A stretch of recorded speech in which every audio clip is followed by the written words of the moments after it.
Case dismissed. I have purchased this automobile after careful demonstration, and I understand that there is no warranty expressed or implied upon same. No warranty? Oh, brother, what did I sign? A signature too quickly scrawled on an innocent-looking paper. And a tragic sequence begins that may well end in death and disaster, but seldom in a case dismissed.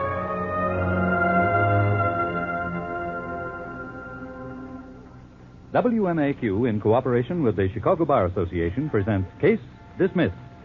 This is the story of your legal rights, how vital to preserve and protect them, how easily they may be lost. Today's story begins in an office at the busy headquarters of the Legal Aid Bureau in Chicago. Come in.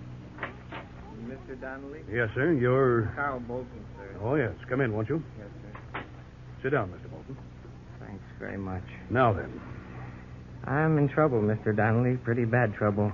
I can see your case concerns failure to pay on a time payment contract. Yes, sir. I guess I signed up for something I didn't know anything about. I guess you think I'm pretty stupid. No, Mr. Bolton, I wouldn't call it stupid.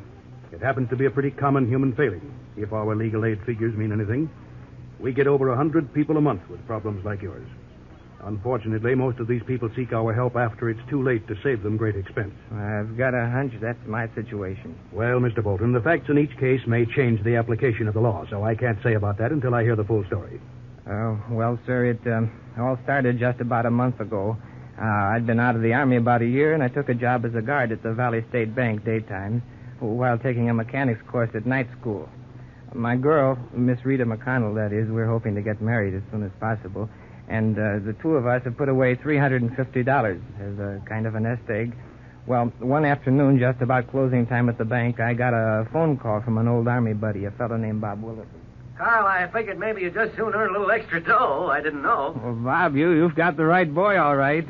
What's the deal? Well, I've got this magazine newspaper distribution agency, you know. Yeah, I hear you're doing all right, too. Sure, only I got headaches, too. Personnel problems. I got a man here who distributes the North Side on Wednesdays and Sundays. Afternoons only, see? Mm-hmm. Well, he wants out. I see. You want in? Oh, sure. You bet I do, Bob. Only, what experience do I need? None at all, Carl. Just a strong back. Well, I've got that. And the ability to count up to 10. Yeah. And a car. Yeah. Cheer up, boy. We pay your gas and oil, plus $35 a week. Only 2 days a week, sport, Sunday and Wednesday. Your 2 days off at the bank. And all you do is distribute magazines and newspapers to a whole gang of drugstores and newsstands. Who could ask for anything more? Yeah. Well, what about it, pal? Oh, yes, sir. You bet I want it, Bob. You bet I do. Well, I couldn't say no. I needed that job bad. It could build up our nest egg fast. It could mean that Rita and I could get married a lot sooner, and we were both in favor of that idea. In fact, there was just one sour note in the whole deal. I didn't have a car. Well, we took up that problem first thing at Rita's house that evening.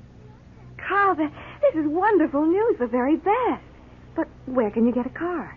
That's the $64 question, Rita. There's really one answer. Well, what's that? Buy one. Oh, but Carl, we can't. You can't afford to. Well, Rita, the way I see it, this chance to make extra dough, well, gee, how can I afford not to?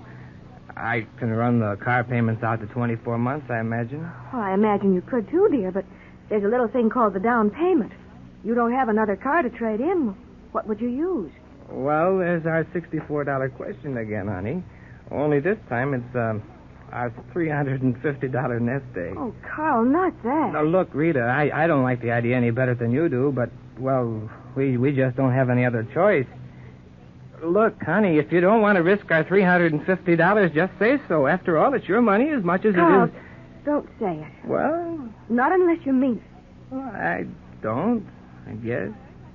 Well, of course I don't. Carl, the only thing I worry about is, well, the way your dreams always seem to get ahead of reality.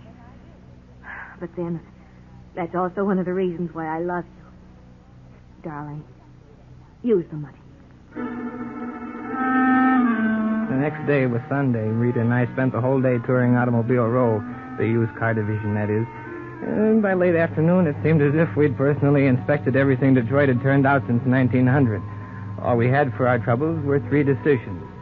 Rita decided it should be no older than 1950, so it'd be sure to hold up. I decided it should be a station wagon because of the kind of work I'd be doing. And both of us decided it should be under $1,000 because that's all we could afford. Mr. Joe Crane at Wilson Auto Sales agreed with. Yes, indeed, folks. That's a mighty sensible decision. And I just wish we had a station wagon under 1,000 for you here at this time. I'm sorry we couldn't do business, Mr. Crane. Hold on now. Hold on. I just remembered. Next week, I'm expecting one of our old customers to trade in just exactly what you need. A Newton station wagon, 1950, as sound as a dollar. Hey, that sounds great. Only, gee, I start this new job next Sunday. Well, I'm sure he'll have it in our hands tomorrow sometime. Well, what about the price, Mr. Crane? 1,000 even, ma'am. Well, I like the Newton fine, Rita. It sounds like our answer. Well, I'm sure of it, folks. Sure of it. Tell you what. How'd it be if I phoned you the minute Mr. Gately brings in that station? Well, I'll tell you, Mr. Crane, they don't like us to take personal calls during the day there at the bank, unless it's an emergency. I see. Do you suppose you could maybe drop me a postcard instead? I can't get over here again until Wednesday anyway. Could you do that? Surest thing you know, my boy. Now, suppose you give me your name and address so I can... Sure enough, on Tuesday night when I came home from the bank, there was the postcard from Mr. Crane of the Wilson Auto Sales. And dear Mr. Bolton, just as I promised you, Mr. Gately traded in that fine 1950 Newton station wagon today. It's a beauty, in perfect running order, and I'm saving it for you as I promised. See you Wednesday, Joe Crane, Wilson Auto Sales. Well, I phoned Rita and told her the good news. I could tell she wanted to go with me when I picked up the car, but she couldn't get away from the office for even an hour. Now, you be careful, dear. Don't let them put anything over on you. You know how much that $350 means to us. Right, and nothing's going to happen to it. Now, you just stop worrying and get a good night's beauty sleep, because tomorrow night we'll go rolling around town in our Mary Newton station wagon. Boy, that really is a beaut, Mr. Wilson, just like Mr. Crane said it was. I'm sorry Joe couldn't be here to handle the sale, Mr. Bolton, but like I said, he was called to our West Side branch of Wilson Auto Sales on a special deal. I doubt if he'll be back before closing time. As long as you're the owner here and you say Mr. Crane will get the commission on the sale, well, I'm ready to sign up right now. Oh, he'll get full credit, all right. Now, here's the conditional sales contract. You've probably seen these forms before. You sign right down here. Yes, sir. And on the blue and red copies, too. There. Okay, now? Yes, sir, fine. Oh, here's the $350 down payment, Mr. Wilson. You'd better count it to make sure. I'm not worried, son. Now, let's see. I guess that just about puts me into the driver's seat, doesn't it, Mr. Wilson? Yes, sir, Oh, just a minute. We forgot the wage assignment paper. You have to sign that, and then everything's all set. Wage assignment? Just another form, Mr. Bolton. For our protection, of course. We trust you, of course, but... Well, once in a million, we're fools, so that's why the wage assignment. You weren't planning to stop paying for that car, were you? No, not at all, Mr. Will. In fact, I'm buying it for a new job that'll much more than cover all the payments. I was only kidding, my boy. You hardly look like the type to defraud us. Now, if you'll sign that, we'll round up both sets of keys and have you on your way.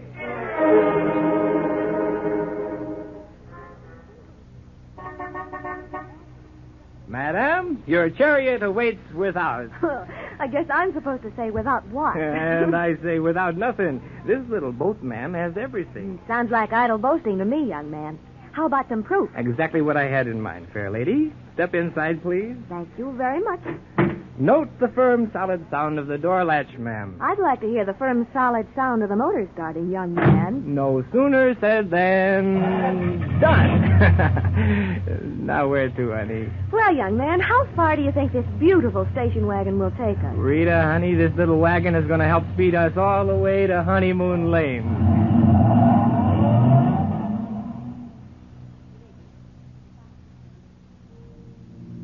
It rides very smoothly, Carl. I always thought station wagons were kind of bumpy. Not in recent years, honey. They've ironed them out. Carl, do you smell that? It's a sort of a burning odor. I can't quite describe it. Oh, sure. I've noticed it, too. Nothing serious. Oh. Maybe they spotted the worn-out part and replaced it before they resold the car to us. You know how new electrical parts kind of smoke a little when they're first used? That's probably what this is. Well, I hope so. It seems to be getting a lot stronger, though. Yeah, it does at that. Well, I'll take the car back in the morning and have them checked. Oh, holy Hannah, what's gone wrong? Oh, careful, there's a car coming behind us. Yeah, I'll pull it into this driveway. Yeah, off the highway anyway. I'll take a look under the hood. Gee, I hope nothing serious is wrong. So do I. Carl, Wow. look out! Oh, brother, the whole engine's smoking. Rita, we're stuck. We were stuck, all right, and in more ways than we ever suspected. I finally got a tow truck to haul the car to my rooming house, and we left it in front on the street. It was cash on the line, and the mechanic gave me more gloom when he said he personally thought it was a cracked block. Well, I learned just how stuck I really was when I phoned the Wilson Auto Sales office the next day. The owner, Mr. Wilson, answered and offered a friendly suggestion. I appreciate your calling us, Mr. Bolton, but I'm sorry to say we're not equipped to take on major repair work. Why don't you contact a regular repair garage in your neighborhood? It'll be much more convenient for you. Just a minute, Mr. Wilson. Are you telling me I have to pay for this repair? Why, yes, of course. I assume that's why you called. I called because I expected you to stand behind the car you sold me yesterday. Oh, that's out of the question, son. We sell hundreds of cars every year. Certainly we can't be expected to do free repairing for their owners. But I've got a job that depends on this car, and you said it was in perfect running order. Oh, I'm sorry, but I never made any such statement. Well, your man Crane told me it was. Mr. Bolton, I'm sure my salesman said no such thing. But even if he did... Mr. Bolton, you have your copy of the contract you signed yesterday? Sure I do. So what? Well, if you'll take the time to read it carefully, you'll find a paragraph beginning... I have purchased this automobile after careful demonstration, and I understand that there is no warranty expressed or implied upon same. No warranty? Oh, brother, what did I sign? I didn't know what to do. Here was my first day on a new job coming up and no car to operate. I had to stall for time. I couldn't afford to have the car repaired on my own hook, and I was bound there must be some way of making the Wilson Auto Sales live up to their bargain. I called Bob Willoughby, explained my tough break, and asked if he would give me a little time before I started that job. Yeah, sure thing, Carl. I can get this man to hold on to the job another couple of weeks or so, but don't push it too long, fella. I won't, Bob. Nobody wants to start that job any more than I do. Look, why don't you throw the old scare into that used car outfit? Threaten not to pay him another cent till they fix up the car. I hear that brings him around sometimes. Hey, that's an angle I hadn't thought of. Try it, Carl. Meantime, don't let this job cool too long. I can't hold it for you forever, pal.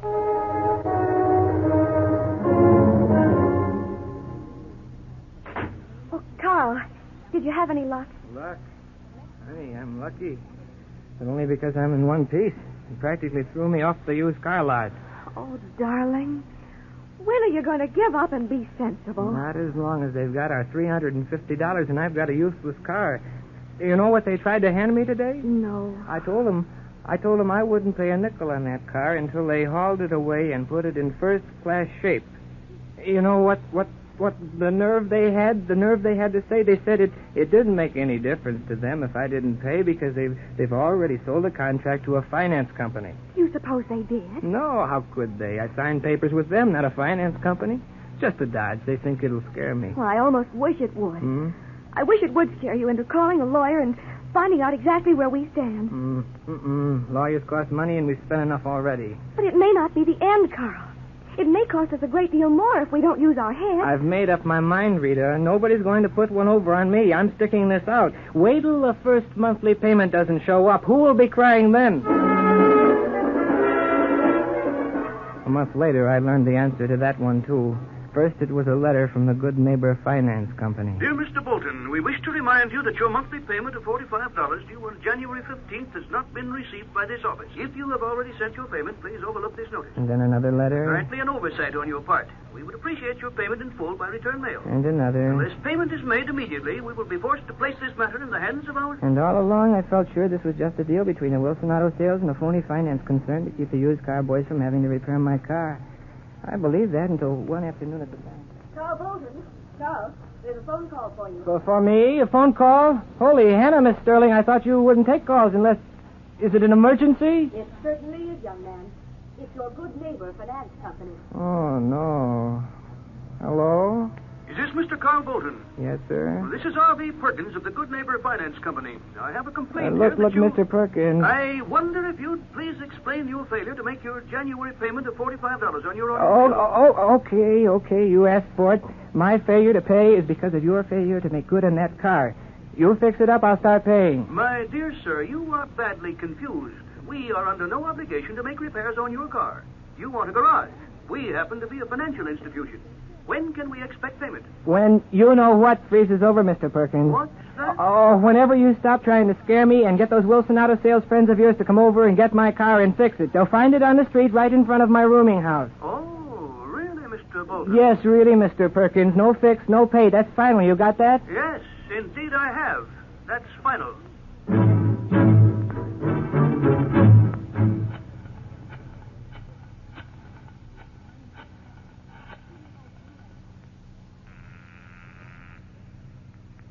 Police Department, Sergeant Donovan This speaking. is Sergeant. I want to report a stolen car. Okay.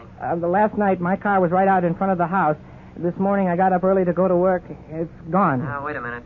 Give me the name and address.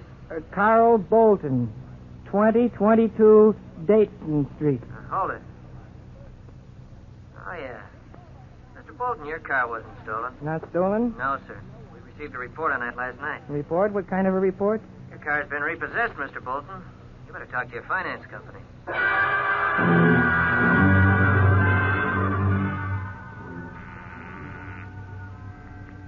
R.V. Perkins speaking. Mr. Perkins, this is Carl Bolton. What's the big idea of hauling away my car last night? The big idea? Why, after what you said to me yesterday, the big idea is to protect our financial interest in this property. But you had no right to take it. Quite the contrary, sir.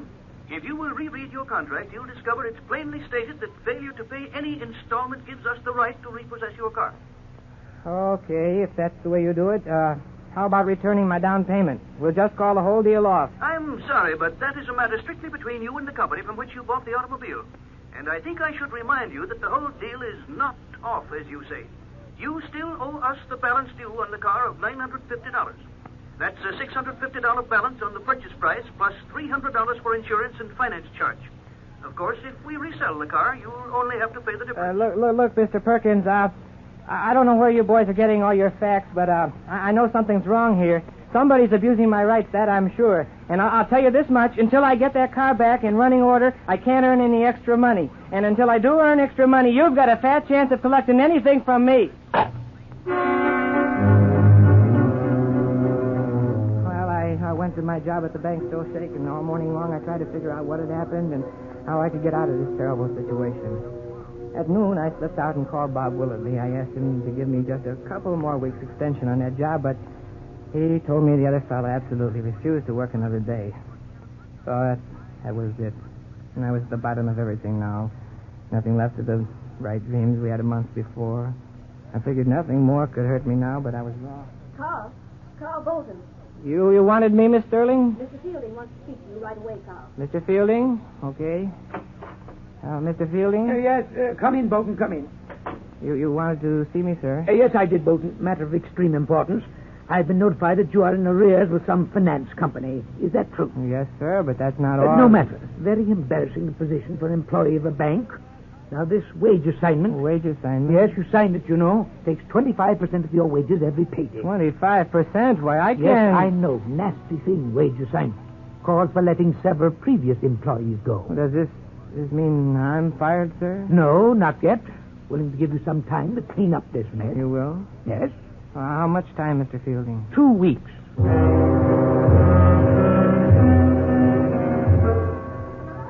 Rita, honey, after this mess I've got us into, you really ought to just forget it. You ought to meet some guy with some sense in his head. Silly talk like that's going to get you nowhere, Carl Bolton. But I've been such a fool, Rita. What can I say? What can I do? You don't have to say anything. But you can do something. You can talk to a lawyer now. It's better late than never. I'm broke. Where can I find a lawyer who'll work for me for nothing? Well, I've done some investigating, dear. The place for you right now is the Legal Aid Bureau. Ever hear of as stupid a guy as I've been? Well, Mr. Bolton, you're deeply involved. There's no doubt of that. But as I said before, there are many thousands more like you who sign papers too quickly. The tragic thing about it is that lawyers can do little for you after you've written that signature. In other words, after all my foolishness, I'm really sunk. Well, let's clear up a few errors first. Now, you'd better stop thinking that finance company is operating illegally. According to Illinois law and the contract you signed, they are acting entirely within their rights.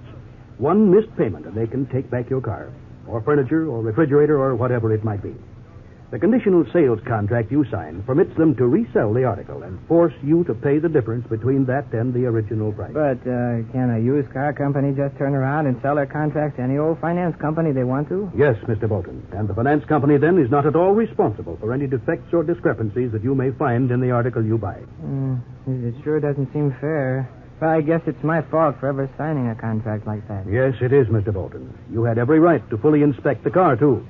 Even with the aid of an expert, which is usually a good idea if you aren't competent yourself. Furthermore, you had a right to ask for a written warranty on the car, stipulating the manner and extent of possible repair service and the way in which the cost would be borne. Now, without this, you have no legal recourse. Can't I even prove this first salesman, Joe Crane, was lying when he told me that Newton was in first-class running order? Well, Mr. Bolton, you agreed in the contract you signed that there was no warranty expressed or implied. Under such circumstances, the rosy statements of the salesman make no difference.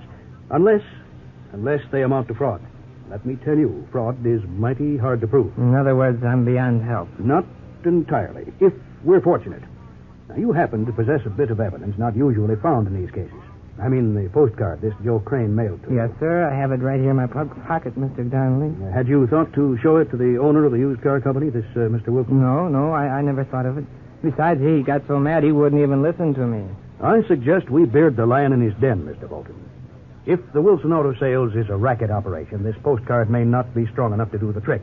But on the other hand, if they play square, well, let's pay a visit to Mr. Wilson right now.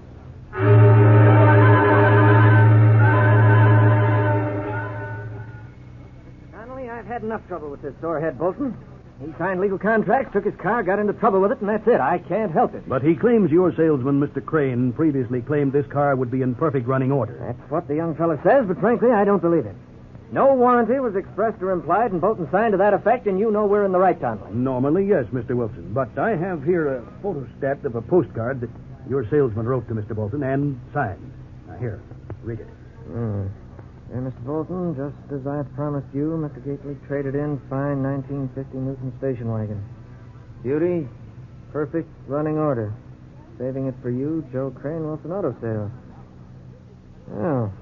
Well, Mr. Wilson, what do you think of that? What do I think of it? Well, sir, I think it's a heck of a stupid salesman who'd put a thing like that on paper, not knowing whether it's true or not. Glad he's not with us anymore. What about my client's claim? Well, frankly, I think you'd have a pretty tough time proving that postcard amounts to a warranty, Mr. Donnelly. On the other hand, old Jim Wilson here stands behind his salesmen even when they make fool claims. All right, I'll take care of the boy on those repairs, but he'll have to cover all the towing charges. Is that agreeable to you, Mr. Bolton? Oh, it sure is, Mr. Donnelly. I'll dig up the money somewhere. And I sure do appreciate this, Mr. Wilson. Yes, thank you very much, Mr. Wilson. Of course, Mr. Bolton, you are still in default with the finance company. But if the car hasn't been resold, I think with a little cash we can straighten things out with them.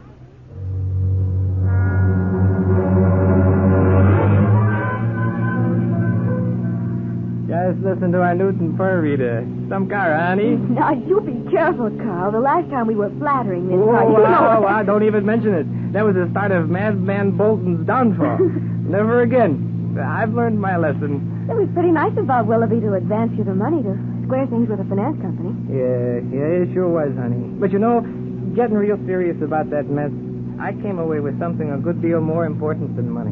What was that, dear? A good lesson in common sense. And what better time to learn it than just before marriage?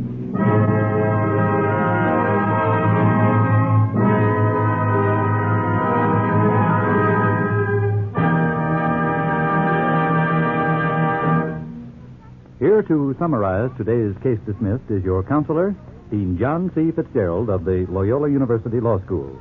Dean Fitzgerald. As today's story showed, much of the woe in this weary old world comes from installment buying.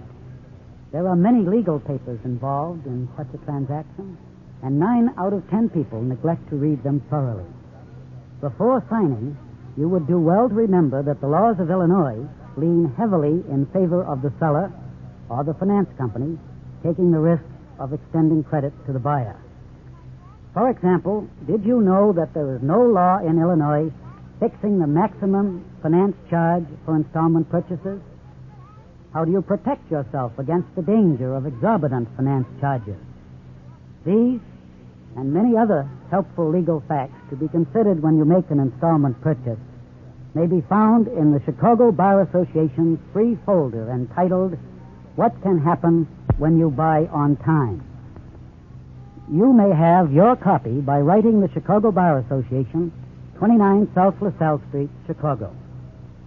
Always, I want to remind you that the legal points in the story are based on Illinois law and may not apply in your state. May I point out, too, that the facts in your situation will probably differ from the facts presented in this story. This difference in the facts may change the application of the law. So if you are in need of legal counsel and do not know a lawyer, and if your income exceeds the limit for the Legal Aid Bureau, get in touch with the Chicago Bar Association. The association maintains, as a public service, a lawyer reference plan which will refer you to an attorney.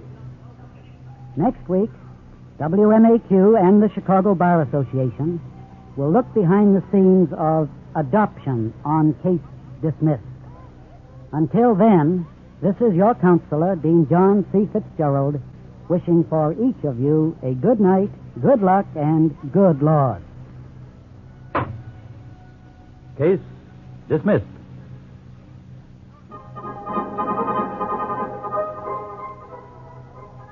Write to the Chicago Bar Association, 29 South LaSalle Street, Chicago 3, Illinois, for your free booklet, What Can Happen When You Buy on Time.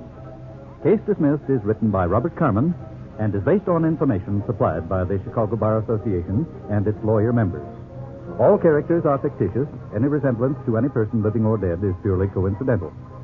Members of the cast were Sandra Gare, Jack Bivens, Harry Elders, Stanley Gordon, Arthur Peterson, and Charles Flynn. Case Dismissed is produced by Betty Ross, direction by Herbert Leteau. Musical effects were transcribed. Sound by Tom Evans, engineering by Harold Whitterberry. This is Lee Bennett speaking, inviting you to return next Saturday at this same time when we'll bring you a story about